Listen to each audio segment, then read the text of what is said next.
तुम्ही बारीक निरीक्षण करा. मुक्ताबाई इतके दुःख मुक्ताबाई इतकं दुःख कोणी काढू शकत. आता काय झाले जगात काहीतरी वेळ तरी घरात महिलांचं असं झालंय त्यांना त्यांच्या मनावर वागणार राहायचं त्यांनी आता एकच काढा खाऊन ठेवला सध्या कोणाचा आमच्या वाढल्या माझ्याजवळ सांगतो काय अरे एक हिमालयातला साबू त्याग करणार नाही एवढा त्याग मी तुमच्यासाठी करा. आई सोडली तुमच्यासाठी बाप आणला 2 वेळा तुमच्यासाठी भावाचा तो कोण पाहत नाही आणि बहीण त्याला ओवाळाय सुद्धा असा त्यागी महात्मा तुम्हाला डोंगर हिंडले तरी सांगतो. बरं त्यानं काय करावं अशी तुमची इच्छा आहे सांगत तुम्ही आपलं खबर वाचायचं आमच्या मान्य काय यातले निम्मे लोक कीर्तन संपल्यावर घरी जाण्याच्या मूडमध्ये नाही. कुठल्या बोलतात म्हणून बोलतोय तुम्ही आपल्या वाटीच्या म्हणून सांगत नाही बात जाम झालं म्हणून दारू पिऊन जातात भाऊ दे आणि तुम्ही आमचं म्हणायचं आमच्या मान्य सासू वर्ष आता तर नाही नवीनच करा काही झालं मला जायचं तुमच्या घरात आणि आमच्या घरात तोच तमाशा मला राहत नाही मला काय बसेल समज मला म्हटलं तेवढं कळलं आता माझ्या होत नाही माझं मला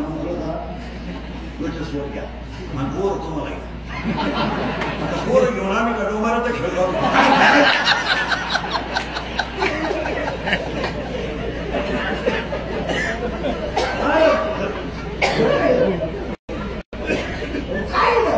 अरे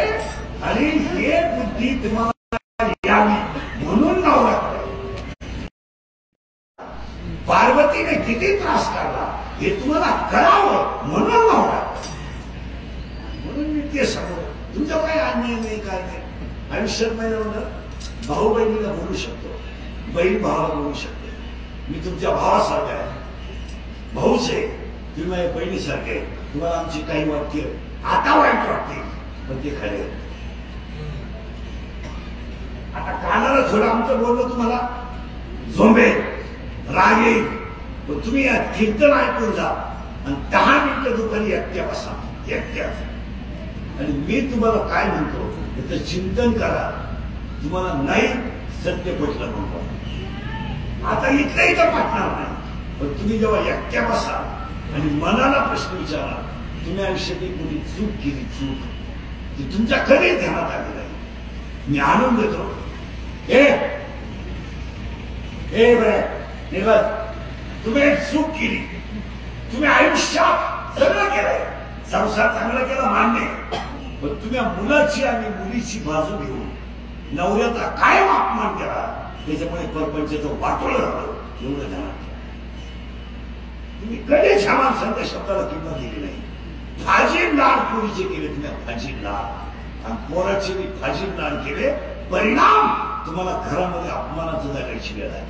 अरे नवऱ्याच्या पाया पडा असं मी कधीच म्हणणार नाही कधीच म्हणणार नाही पण तुम्ही त्याची भीती तर घाला भीती तर घाला. मुलगी उशिरा येते ना शाळेतून इकडे तुझा बाप काम करा पुढील वेळेत येत जाय काम नाही तू वर हे पोरग म्हणलं मला शहरील जायचंय इकडे त्यांना विचारू दे शांतपणा करू नको निर्णय तो घ्यायचा नाही त्यांना विचारू दे मला बोलणे खावं लागतील आणि पोरगा बाहेर गेलो नवऱ्याला सांगायचं पाठवू नका त्याला त्याचे मित्र नाव आहे हे काम नाही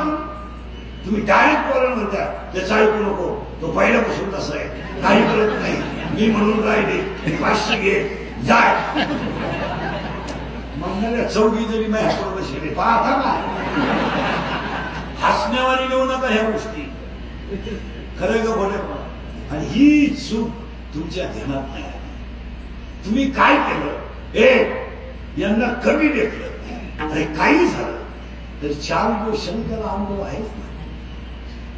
गरिबीतून संसार करणे मला तुला वाईट वाटतं माहिती म्हणलं लोक म्हणते मुली तर काही बोलतो मला तुम्हाला पटलं नाही आयुष्यामध्ये खडकाला पादर फोडला त्याने बापायने मला व्हायला निघालं तर एक पोतं बाजरी आणि फक्त आणि एक म्हातारा पहिला आला त्यानं 5 घरात दिवस काढले पण परपंच केलात ना 2 गुजरीवानी मुलं मोठी केलीत ना शिकवलीत ना 2 बायको 3 रंगाचं दुबळं निसली पण संसार सोडला का त्याने सोडला कवलं तर होईना बांधलं अरे